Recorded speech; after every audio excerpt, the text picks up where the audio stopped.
Julianne, Sinatra is such a cool character. I mean, there's parts about her that's really sad, kind of when you learn some of the backstory and everything, but I also just love the way that she can walk into a room of men, all these government officials, and just totally command the room. I thought that was so cool.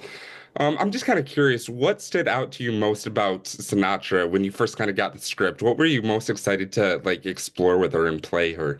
Right.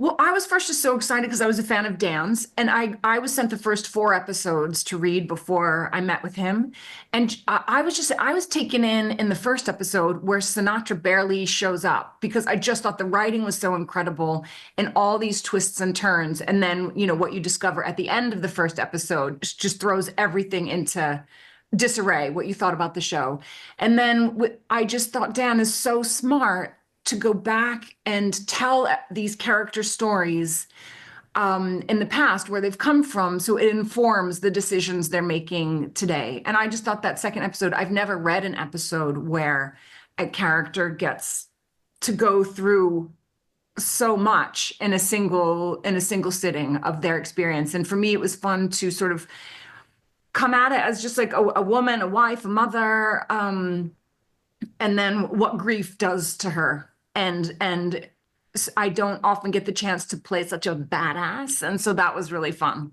And it's a lot of fun to watch. It's so much fun to watch. I Thank can't you. say enough, but it's great.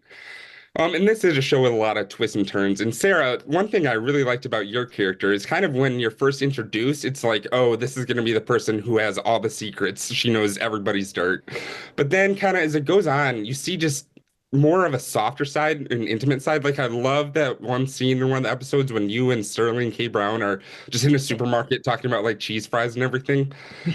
So talk to me a little bit about what it was like exploring this character in these quieter moments and bringing them to life. Were you working with Dan Fogelman a lot, just kind of to bring what was written on the page out into the life?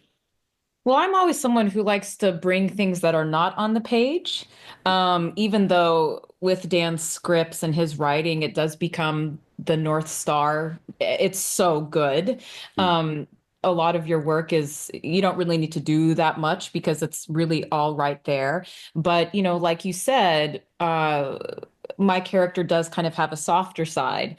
And I wanted to get in on the delicious badassness that Sinatra has and some of the other characters have. So I was always talking to Dan about like, well, but does she go bad? Like, does she turn? Like, is she really plotting to take over paradise? And he's like, no, no, she's, and he was like, no, she's the light.